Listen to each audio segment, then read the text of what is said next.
My guest this week is Brendan Canty. A musician, composer, producer, and filmmaker, Brendan was born in New Jersey and raised in D.C., where he's part of many influential and legendary bands, such as Rites of Spring, Fugazi, and is currently part of the Messethics, whose new album, The Messethics and James Brandon Lewis, was released on the iconic jazz label Impulse Records. He also co-founded Trixie to release and produce the Burn to Shine series from 2004 to 2006, which took place in cities such as DC, Chicago, and Portland, and had bands coming in one by one to perform in a house before being burned to the ground. He has also directed live concert films and documentaries about Jeff Tweedy, Wilco, Eddie Vedder, Death Cab for Cutie, and Bob Mould. He's also been a composer for National Geographic, the Discovery Channel, and the Sundance Channel, and his current film that he has scored, Stolen Kingdom, is in festivals now. And it gives me great pleasure to welcome the Revolutions Per Movie, Brendan Canty. Hi, Brandon. Woo! Hi, Chris. How you doing? I'm doing good. I did not expect the drummer of Deadline to pick an outlaw country film, but we'll get into that. But I wanted to ask you, because you've been in so many bands, and you know, like I said, you had Deadline, Fugazi. You're part of Girls Against Boys, correct? Early on. No, just on the first recordings. That was just right. The first recording started as Eli, Janney, and I just as a session. You know, we were just messing around in the studio in our downtime because he was working out at Inner Ear, and so we were just messing around with songs. But then I never became a functioning member of that band. That immediately turned into Scott McLeod and Alexis and Johnny Temple. That they took it and ran with it for sure. But I mean, then I've seen you like with Bob Mould, and has there ever been a period in your life where you just haven't been in music? It's just, I feel like you've been a constant. No. I've always played music. I mean, since I was 13 or 14 years old. And, but there was a time when I wasn't playing live, when I had, you know, in the early, like from 90s, I had my first kid in 97. Fugazi stopped playing in 2002 when my third child was on the way. And then I had yet another child. And so like there was from 2002, I would say, till 2013, I didn't play live much at all. I mean, I guess I toured with Bob. I'm lying. I toured with Bob for a couple of years. Totally. But it was just a couple of years. Again. It was all governed by this idea that I had to be home. So that's when I started making all those films. Right. So I could be around my kids. I could watch them. So I was going out and I started doing that Burn to Shine series as here in DC because somebody had offered me a house that was going to be demolished, and I was like, oh, we could, you know, just film some bands, and you know, all the basically cameras were starting to look good. Like you could get digital cameras that were shooting 24 frames, and so they started to look like film. I was already scoring things and working in the film and working on political campaigns and things like that in DC. But when the camera started to look good, you start seeing how great it would be to use for artistic purposes, and how wonderful it would be to document bands. Mostly it was sort of spurred on by the idea, like Jem Cohen had filmed Elliott Smith and done that little 3-song piece where he just went down with one camera and shot him in Portland and some scenery in Portland, and then put it out. I can't remember what it's called. Three spot or something like that. I can't remember. I should have prepared for this interview, maybe. Gosh, well, you don't know where it's going to go. You're allowed to forget. I have notes on HEARTWORN HIGHWAYS. I'm not worried about that. Yeah. It's kind of like an extended short film. But then Elliott died.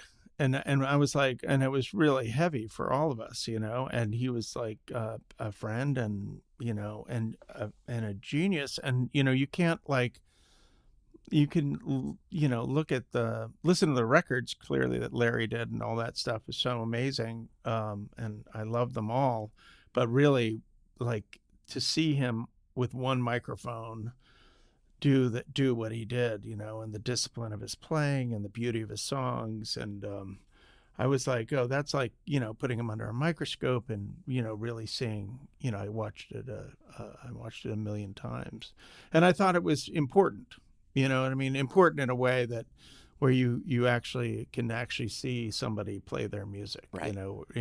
Truly. And, as computers were taking over and things were getting fixed a lot, there was no fixing. It was just playing, and it was from the heart, from Jem Cohen doing a genius job, but also really truly being up close and personal with Elliott for all of eternity is really an important thing. So that's when I was like, oh, well, we should be, and Fugazi had split up a couple of years beforehand, and I was really missing that. I was missing those guys, and I was feeling like everything was really temporal, like really fleeting.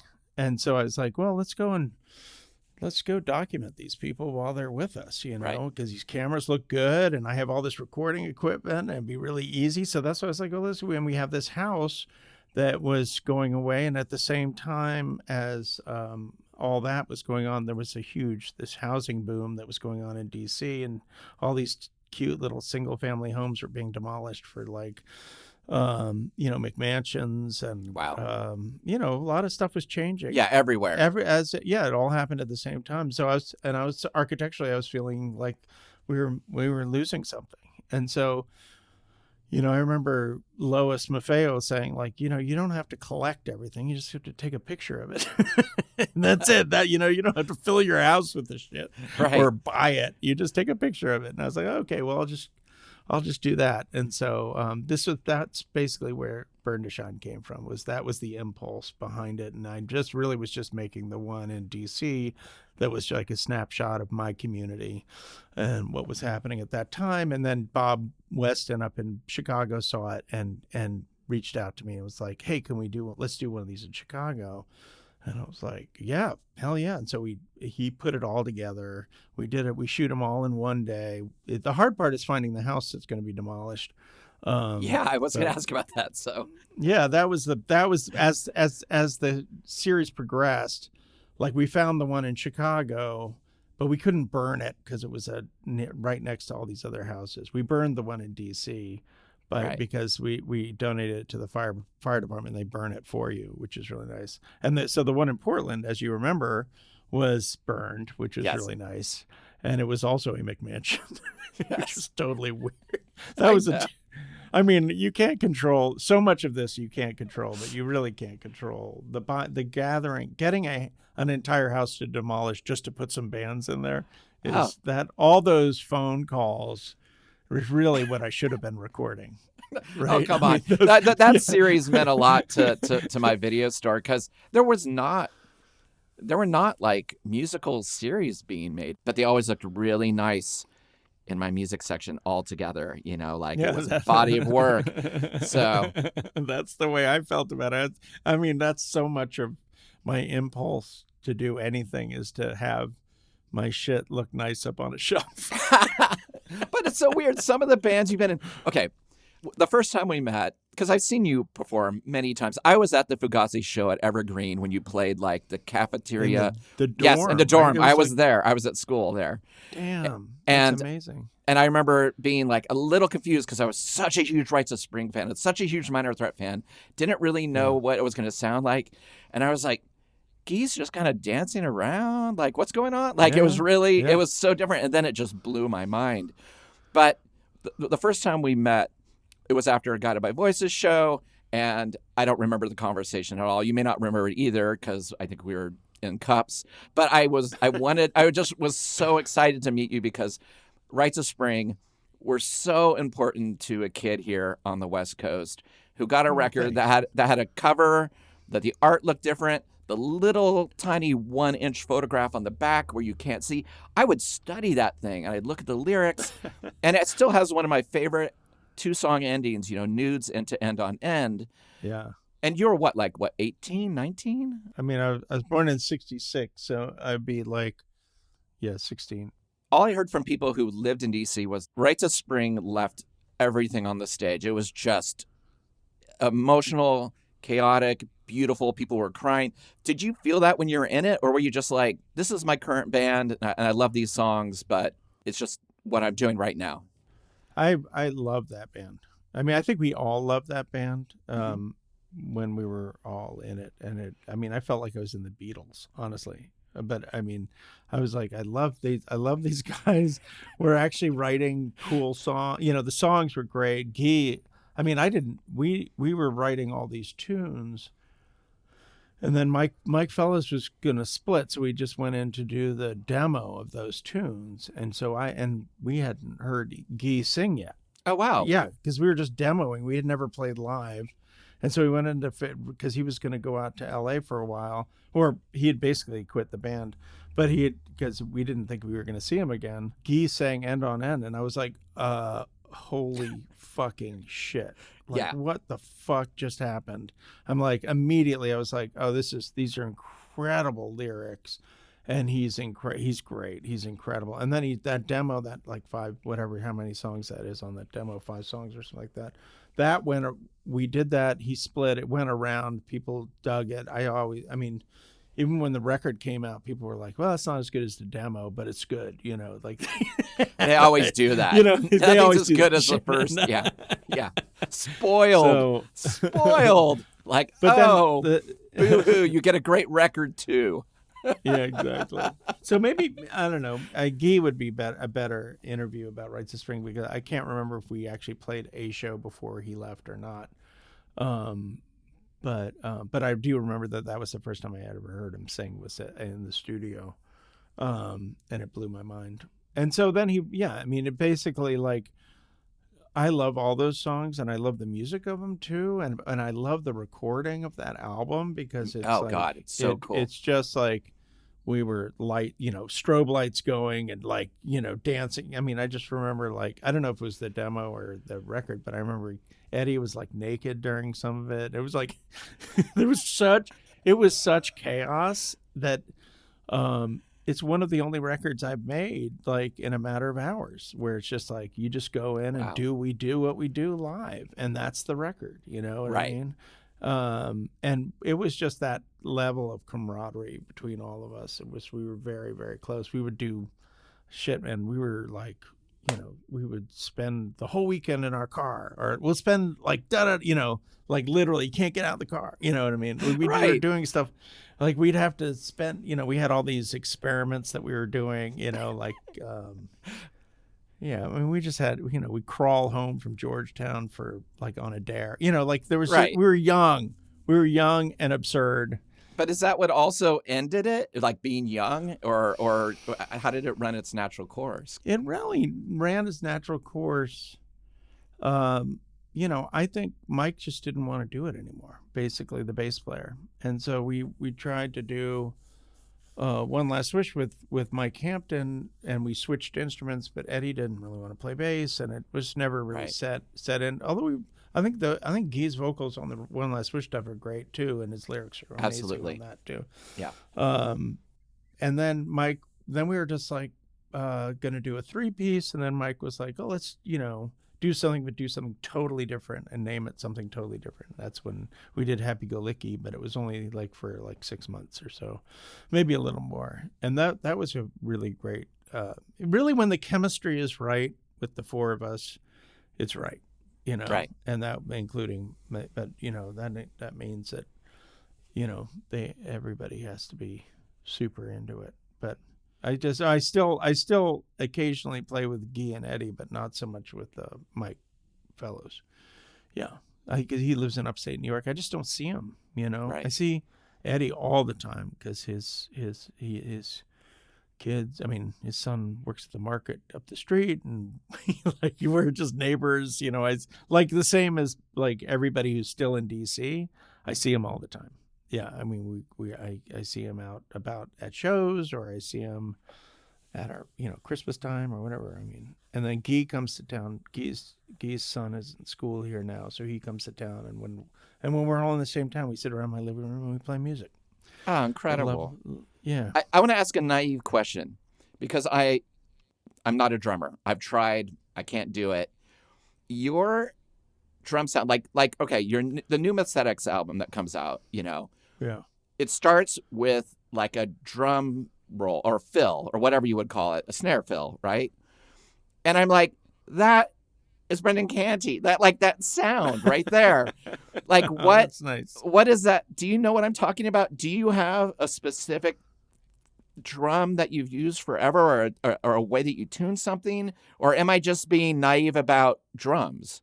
I mean, part of it is like my taste in, I mean, it's not just my taste. It is, yeah, I've used the same Ludwig Coliseum snare usually with an ambassador black dot on the top, and it's tuned, generally speaking, a little high. I don't know. I mean, I generally, and I have the same cymbals. I mean, generally speaking, I have a lot of the same stuff I've always had, honestly. But I also do think that there's, I do think I have, like in Fugazi, I would use actually different snares all the time, and Rites of Spring is a different snare. That's like how nerdy do you want to get? I mean, I was like, well, I'm assuming also it's your body, like the way you play, it's so well, much it's of also like it's also just an approach to it where I just feel like, the drums just have to be relatively foundational, to the mix. And so, generally speaking, I play towards that, right. And maybe it's so, and I also only know so many things. Oh, you know quite a bit. Like that new record is getting better. Intense. Like it's, oh, thanks. It reminds me of like Henry Cow a bit and King Crimson and like you're on impulse. God damn it. I mean, that's amazing. I know. I love, and those are all influences of me, right. Bruford and I can't remember that Henry Cow's drummer's name, but all that. I mean, that is right where that's what I listen amazing. to. And I listen to a lot of classical music, honestly. And but when I'm writing, I mean, like I do change things. I do like write and experiment on my own and in my basement, and I'll record drums and then come up here and write to it all the time. So I'm always trying to get past my limitations and changing my drum sounds to get there. In different ways. So I think it's you. Probably. More than anything else. It's like there's that's your personality in it, I also wanted to ask about this new film that's in festivals now that you composed about like a heist at Disneyland, stealing like an animatronic Stolen Kingdom. Yeah, so like it's about Disney. Yeah. Like when you're given a job to score something like that, do you like counterpoint Disney? Do you lean into it? What was your approach on working on this film? Yeah, I mean, that one I kind of leaned into the Disney aspect of it. I went full on fantasy. I mean, there's awesome. There's like, if you could think if Greg Sage had a string section. Right. Like, or, you know what I mean? Like all those, if he'd played Youth of America, but with strings, which had already, I mean, that's basically what he's doing already. I mean, it sounds like strings all the way through it. Right. Somebody needs to do that. Wipers, orchestrated would be really beautiful, Sage meets Nilsson. Yeah, exactly. But you can't improve on something that's as perfect as Youth of America. But, right. So those are always, I always have my touchstones of things like for propulsive music.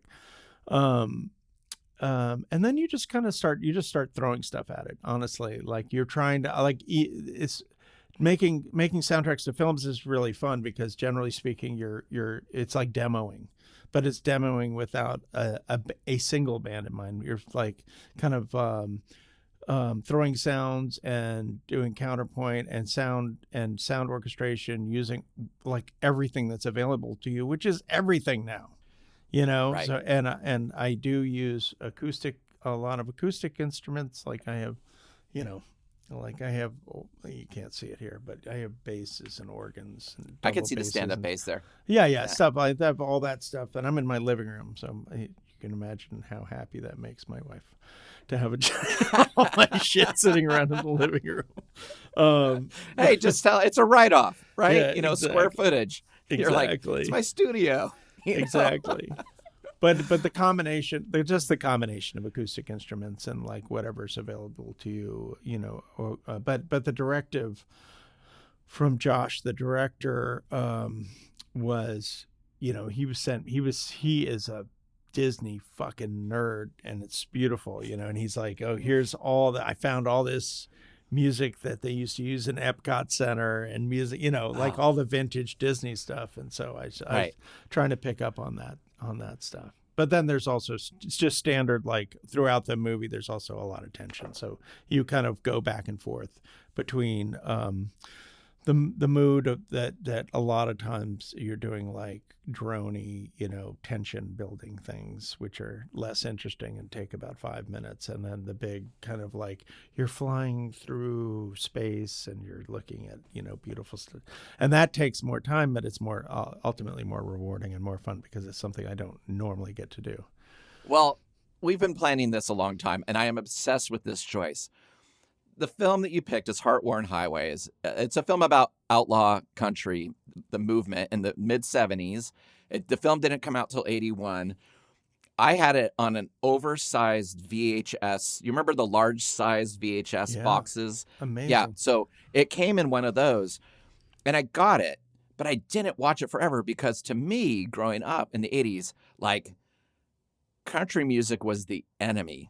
And people who listened to it were the enemy, right? Totally. So I was like, but I'll have it on the shelf. Maybe somebody will watch it. And then, of course, as you know, I grew older and started realizing that, like, oh, Guy Clarke is on here and Townes Van Zandt. And it's just amazing. David Allen Coe.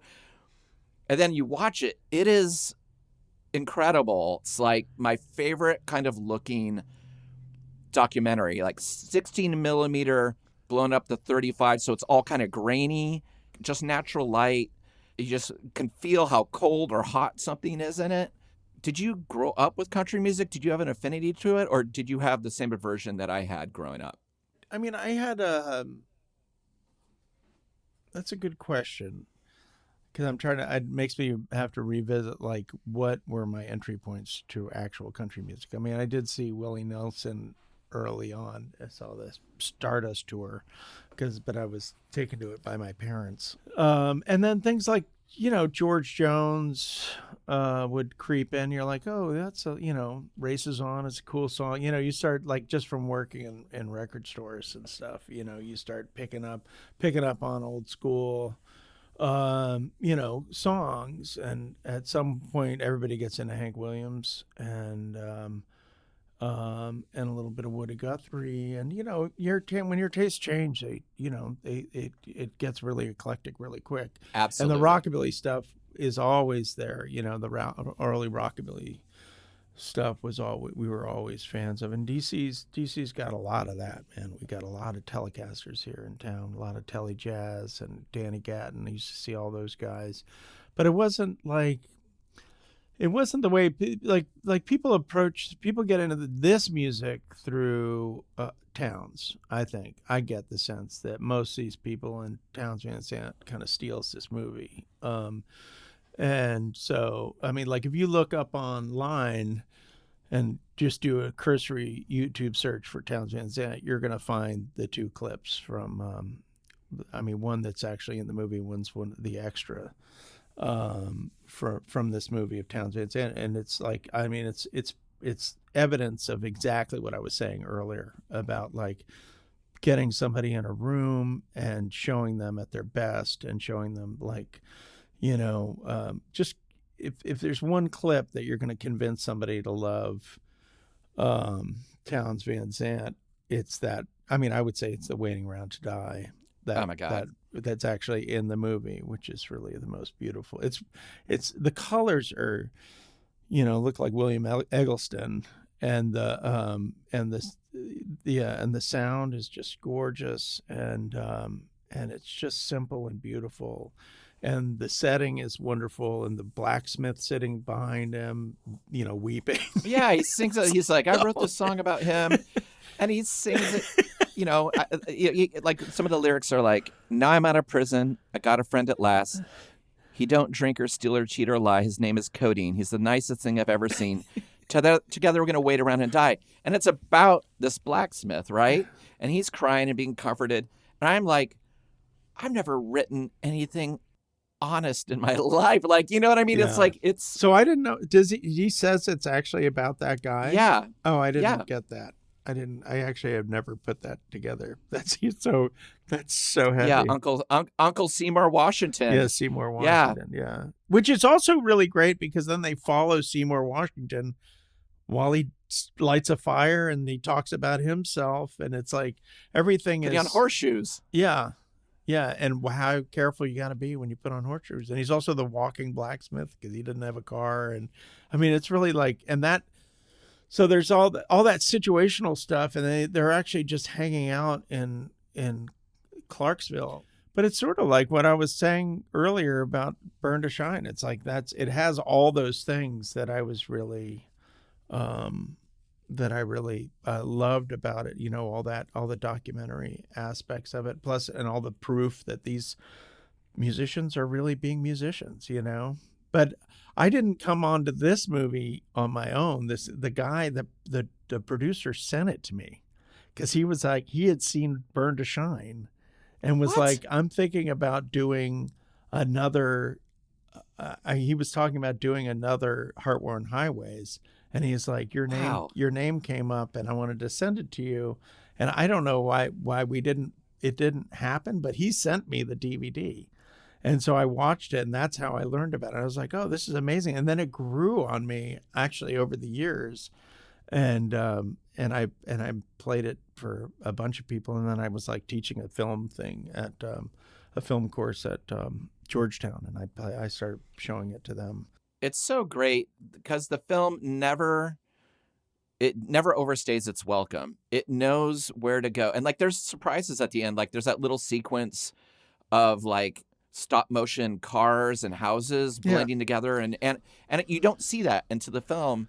It comes in once and you're just like ready for it. Yeah. And it does the same thing with the musician. It's like, all right, now we know we're teasing David Allen Coe here a bit. He's driving to the prison. He's on his CB. By the way, did you ever have a CB radio? Yeah.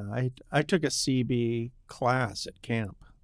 So what? In like it would have been about the same time this movie was made. But it was. Do you have a handle? No, I don't remember having a handle. But I was.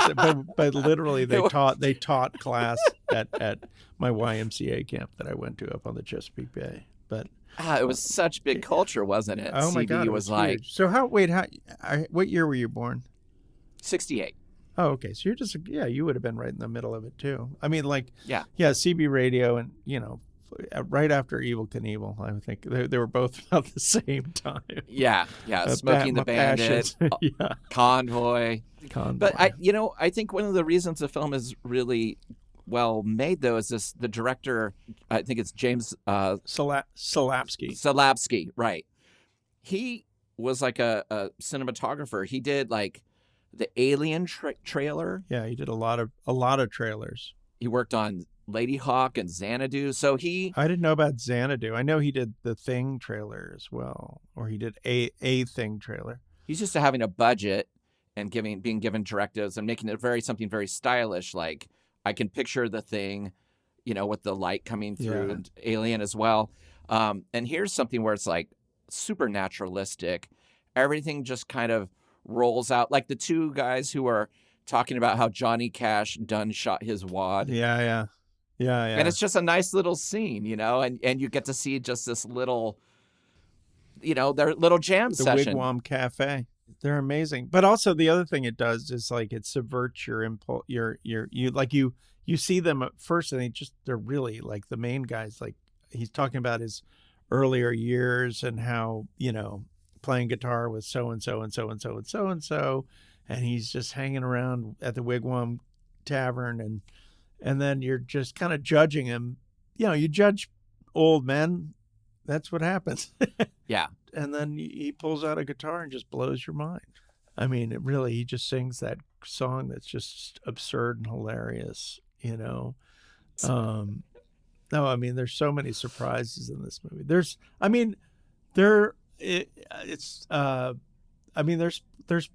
parts that I don't love, but for the most part, I love almost everything in it. What's the parts that don't do it for you? Well, I don't like necessarily like I don't love the Black Label Blues, the whiskey part of it. It's just like I mean he loves them. He had a choice to Solapsky was actually in the same hotel as Willie Nelson, and Willie Nelson had agreed to be in the movie, and Solapsky said no thanks. I don't. That would have been too big or something. Yeah, because he was too big. And even I'm going to stick with Larry John Wilson instead. I know, right? Exactly. And David Allen Coe even talks about opening up for Willie Nelson. They're doing 8,000 people the night before.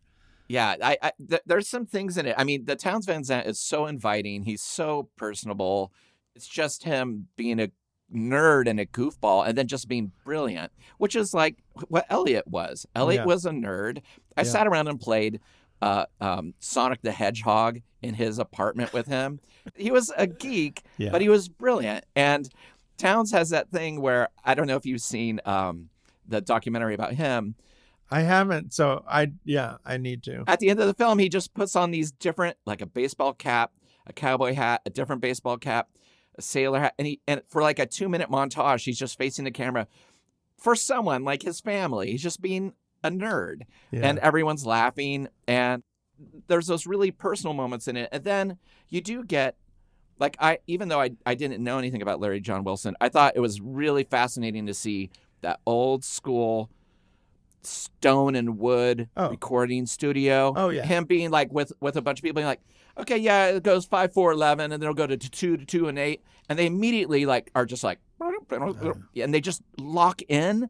They're like, okay, let's try it one more time. You're like, what the fuck just happened? I just saw, like, everyone talks about like Get Back, like McCartney writing, in front of you, but it's like the same kind of thing. You were like, the telepathy between these people was incredible. Yeah, the session guys. And he's great. Yeah, man.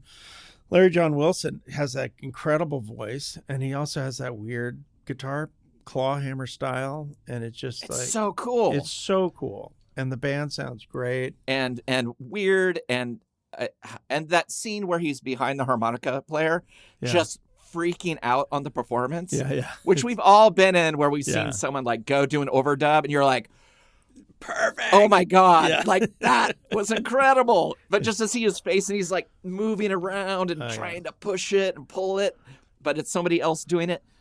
It's so killer. Well, then also the ephemera around the studio, just the console, the push button console, the guy's sweater, who's like all the information that's coming off of that, off of every piece of that footage. If you're a musician, which most people are these days. Yes. And, just seeing how things have changed. Yeah. Guilty. Yeah, exactly. And I mean, don't you want to be in that session? I totally do. And that's what I was saying. Like, I got to go out to record at Rockfield in Wales, a residential studio where Sabbath and Iggy Pop and Oasis and Stone Roses. It's history. It's like an old farmhouse that they just jammed in a studio into, and that's where Bohemian Rhapsody was written and recorded. And so they have like where it used to be where they had sheep, but that's where all the reverb chambers are. And so they just use like existing space, and it's so visually cool.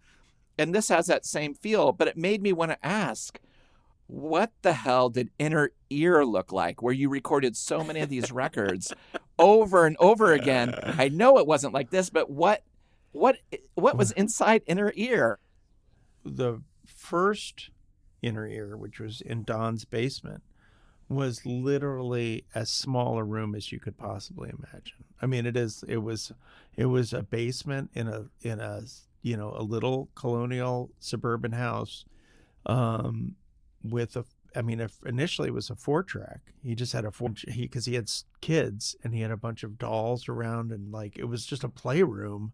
So most of the time, most of the Fugazi records, I mean, the first few, Waiting Room and the entire Repeater record, were all recorded in that little teeny room, all live. What? Yeah, that was the thing. I mean, Don is an incredible energy. He's back. he's an incredible engineer. So he knew, I mean, he had, not the best mics in the world, but good mics. But he really knew, and he built a lot of his own stuff. He had been in the Navy. He was an old electronics guy in the Navy, so he was modifying things.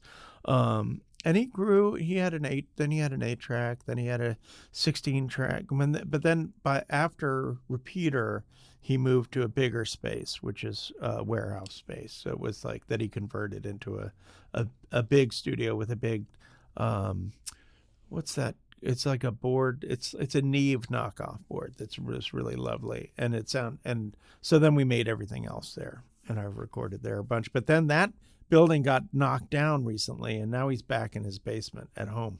So you can can record. He's always lived in the same house, but now he's back home, and so people are making records there again. Yeah, so I want to make a record there. A Rites of Spring record did not sound like a Beefeater record, which did not sound like, how does he approach having a band in there? Does he just set up the mics and let you go and capture it? Pretty much. He would always push. He wouldn't get into suggesting things typically. I mean, he was about sounds primarily. Okay. So he wasn't a producer as much as he was an engineer, but he was a great engineer. And he was, if you asked him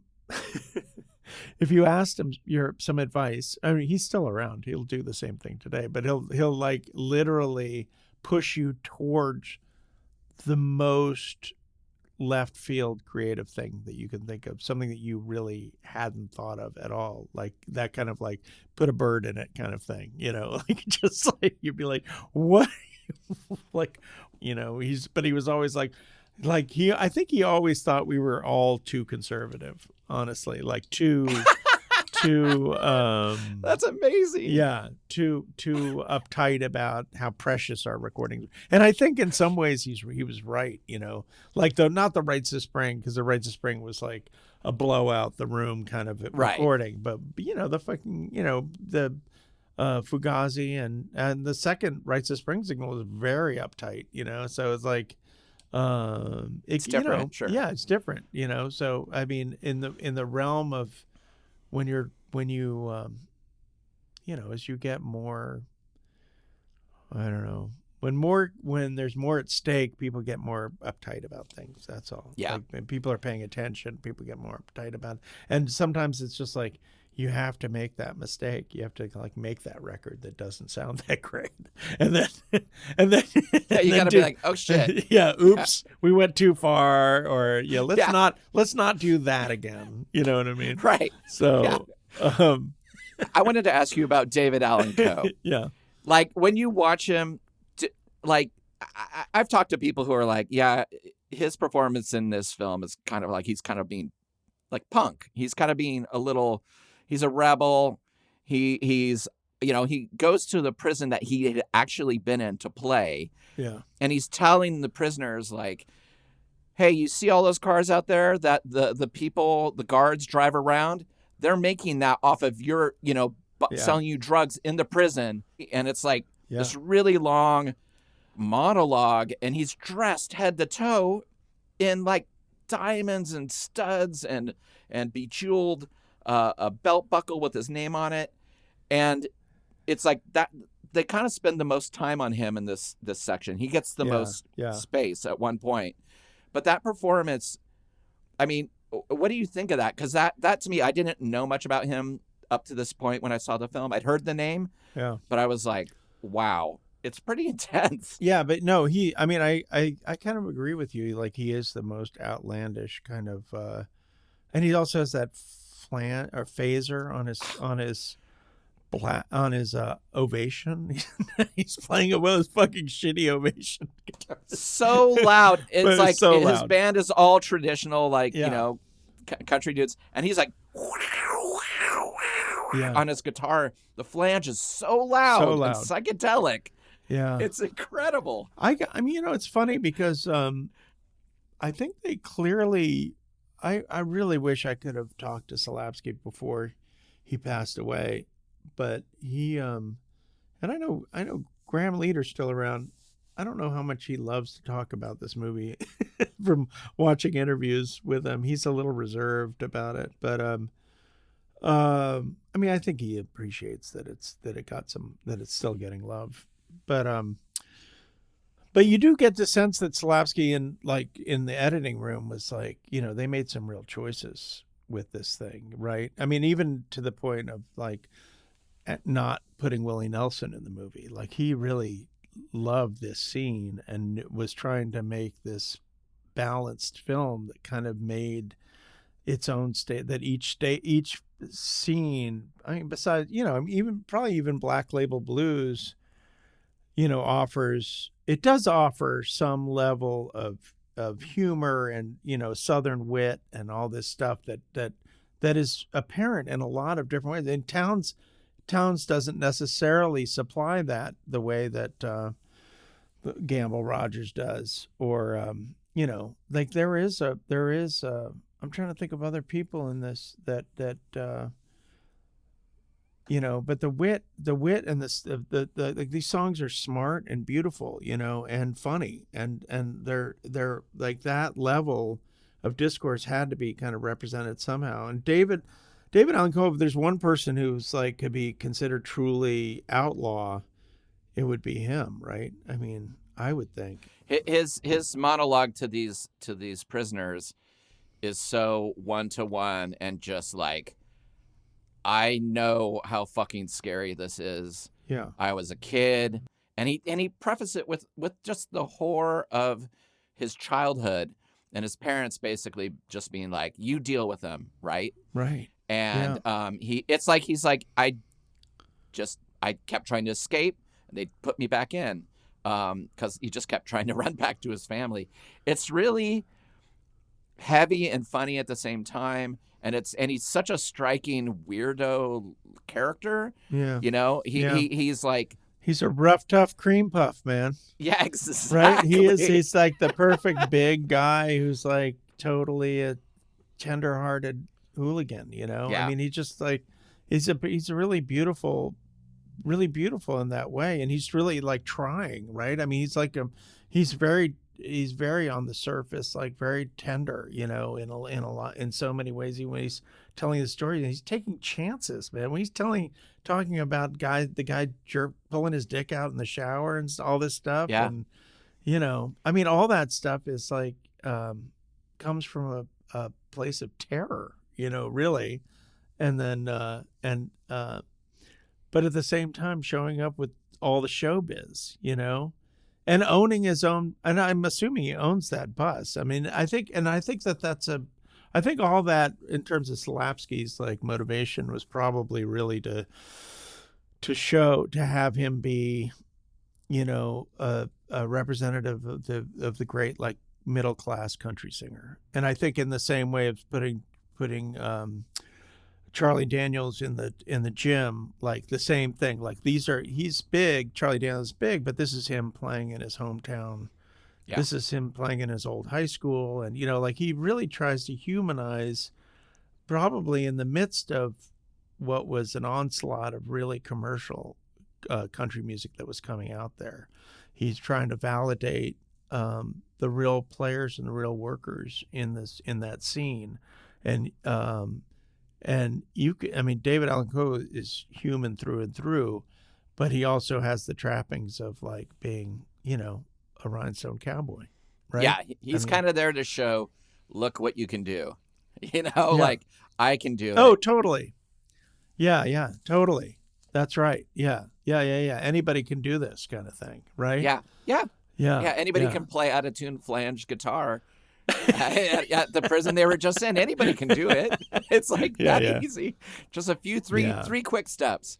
But the film is also interesting because it you do have like kind of more tender moments with like Guy Clarke at the beginning, and Townes Van Zandt, and like more, and then you have, like you said, kind of like country rock elements, playing side by side. And I think that's what I love about the film, is it doesn't overstay in a genre. Like, if it could have been so easy to be like, well, Charlie Daniels is kind of maybe going to break. Maybe they're kind of the hottest thing we have in this.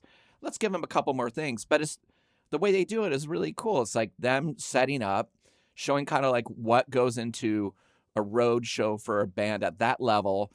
And, them backstage being kind of bored, tuning up, saying hi to family and friends, and then just playing and people Yeah. losing their mind. And then it's like, that's enough of that.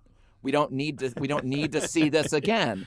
And I feel like a lot of, having the store, a lot of rock documentaries, they sometimes play it safe. And you're kind of like, all right, I've seen this already. I get it. We need to move on. But they don't. I think he just made really beautiful choices in terms of the breadth of what was going on in the mid 70s in that scene. Yeah, I mean, and also like, as far as I'm concerned, those choices make it feel more like a Lomax film, or Yes. and so it feels more like anthropological than than a rock doc. I mean, it just does. And it's maintained, that integrity has maintained its legend. That's why it's legendary all these years later. You know what I mean? Like, honestly, if he had put Willie Nelson in it, it could have very well fucked up the whole movie. It would have been this famous guy, Yeah. and a bunch of no names, right? But this is like primarily like no names, and a really young Steve Earle. And, Oh my God, 20 years old. Yeah. Yeah. And it's supposedly, I was watching this interview with him in preparation for this, where he said he was playing bass with Guy Clarke. He was Guy Clarke's bass player, and the filmmaker and Slapsky and Leader were going to film them up in, I think it was in Nashville, playing, and they set it up to have them film the show. And then he said very dismissively that Slapsky had violated every promise that he made to them about not being in their way. Right. And so to get them back, he said, oh, there is this guy you need to interview, this Townes Van Zandt. And so they sent him to Townes Van Zandt, knowing that Townes was going to be a lunatic to them. And he said, of course, the joke's on me because Townes stole the movie. But oh yeah, he's so good in it. Like that scene where he's showing the rabbit holes and then he acts like he's getting pulled into it. Yeah. It's amazing. The film does have more in common with like a Les Blank film or an Errol Morris. Les Blank. Like, yeah, that's who I was thinking. Yeah, I was thinking yeah. Les Blank. Yeah. Yeah. It just has that thing where it's just natural reporting.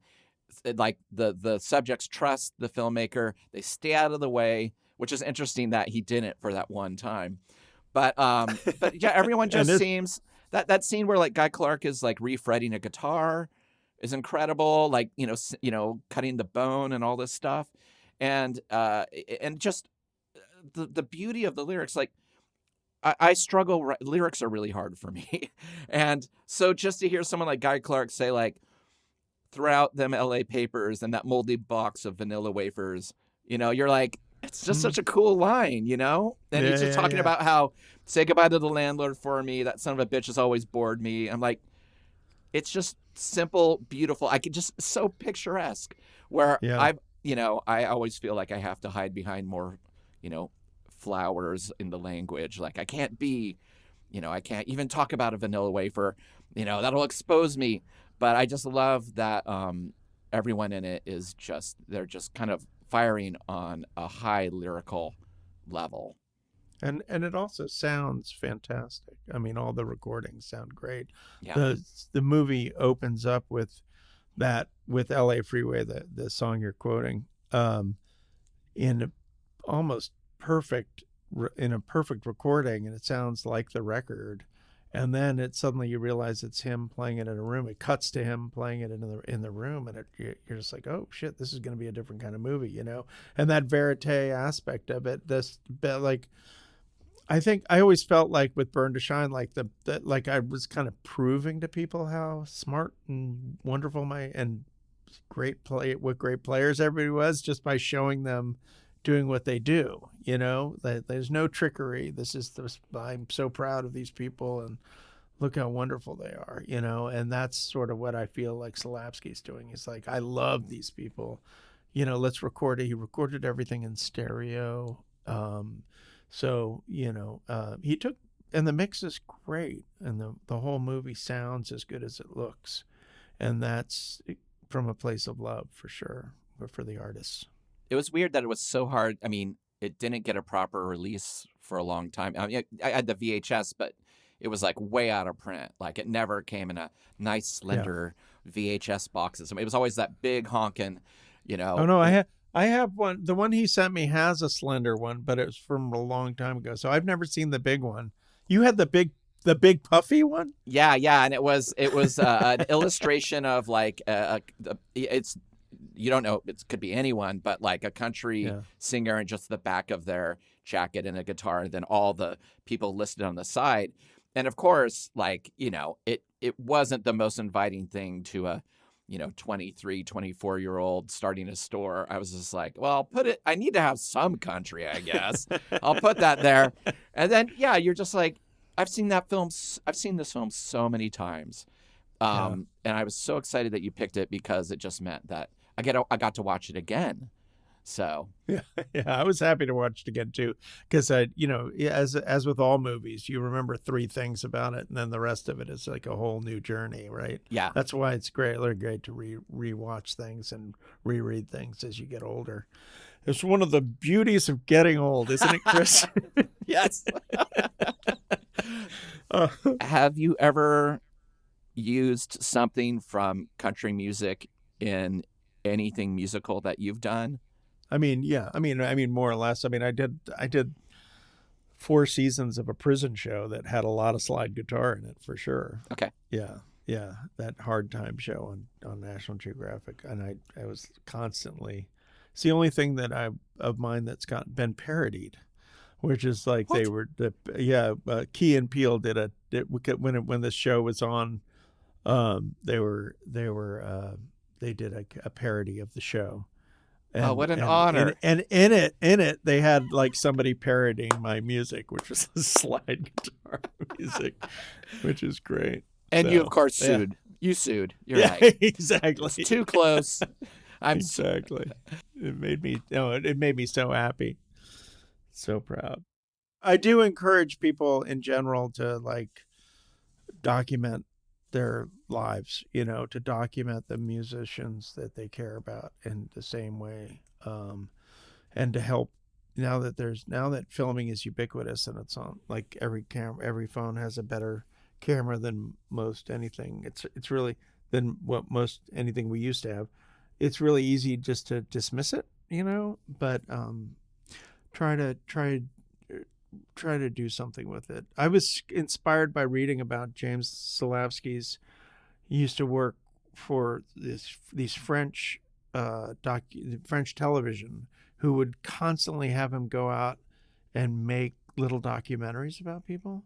And suddenly I was like, shit, why am I not doing that? I need to, like, just for my own, for fun and for the, just go out there and start making little 10-minute documentaries about people I give a shit about. It's a good exercise, and shit, we can do it for free now, so why not do it? I think the future of documentaries is just going to expand because, I mean, really around the time we both got started, it was starting to be at the point where like, hey, my uncle has like a weird little DV camera with a little tape in it. I'm going to borrow that and document our tour or our recording session. And now it's just like, it's just omnipresent. Yeah.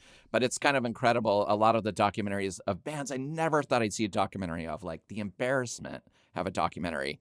There's so much archival footage because at that point, people were already starting to be like, I know somebody who has a camera. Yeah. And they just record video, and we're just gonna just shoot the light that's here, and Super 8 and things like that. So I totally agree. I think document and in my own perverse way, that's what I'm kind of trying to do, twice a week here too, is just see people I love and talk about things I love. I appreciate it, man.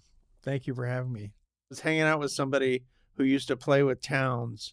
I was played up at the Winnipeg Folk Festival. This Mac McKenzie told me, he said he used to play with Towns Van Zandt, and he said He said, Townes used to say, time flies like an arrow, but fruit flies like a banana.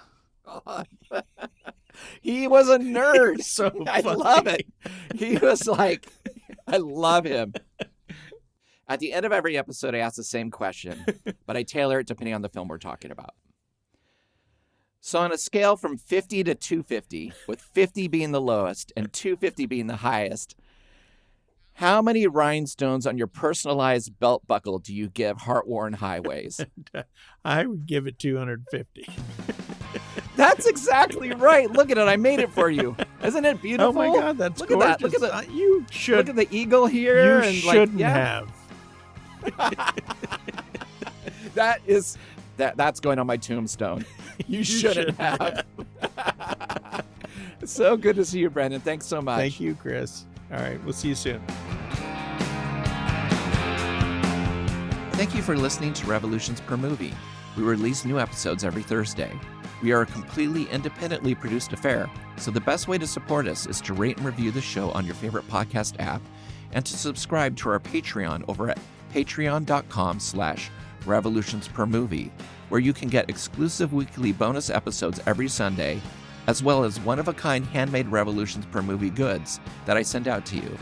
You can follow the show on social media at Revolutions Per Movie and find more information about our various guests in the episode show notes. Thanks again, and we'll see you next week. Bye!